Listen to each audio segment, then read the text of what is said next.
মাদ্রায় যাওয়ার রাস্তা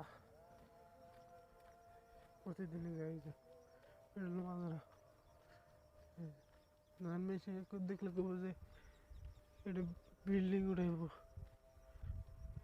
তাই নাকি মনে করছে তা না এটা মাজরা। আমি প্রথম থেকে মনে করছিলাম বিল্ডিং, মাজরা কি খেত এর ভিতরে।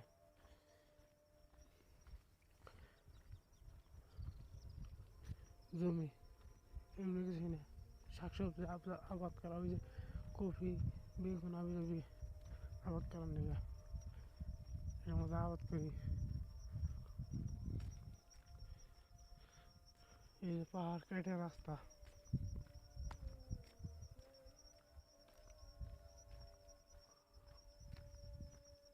Natural beauty.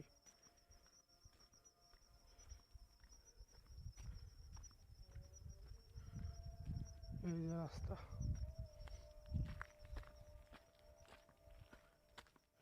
যাইতাছি তো যাইতাছি।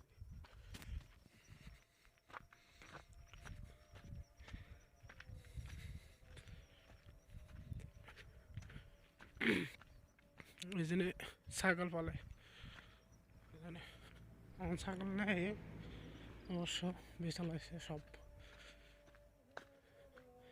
ও যেটার মধ্যে মধু বলবো, এই যে মাজরা জমি।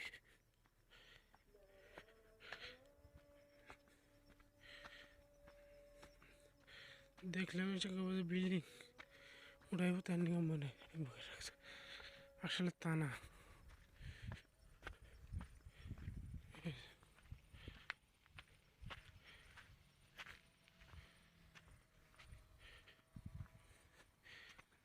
গেট, এটা হলো কুয়া। পাঁচুলিয়া ফিরে বানাইছে, একবার বলছিলাম বৃষ্টির নিয়ে নষ্ট হয়ে গেছে সব, পর পাঁচুলিয়া ধরে নাই, পরে ফিরে আলবে আবার ফিরে বানা হয়েছে। দেখি আবার জ্বালায়নি, হয়নি না, এটা কি করার আছে। এই যেটুকু আমি বলছিলাম কফি, এই বেচা ধরছে আর কি। এই যে কফি বানাইছে, কালকে 3 কার্টন উঠাইছি, পুরোটা হয় নাই, আস্তে আস্তে বানছে। 100টা আইলো না, কেন আইলাম বুঝলাম না। এই যে গাছ কত বড় হয়েছে, আজকে পানি দেবো দেখি। এই যে কুত্তায় সেই দিয়ে দিল, আরো আজকে পানি দেব। এই আবার পানি দিলে তাড়াতাড়ি আবার কফি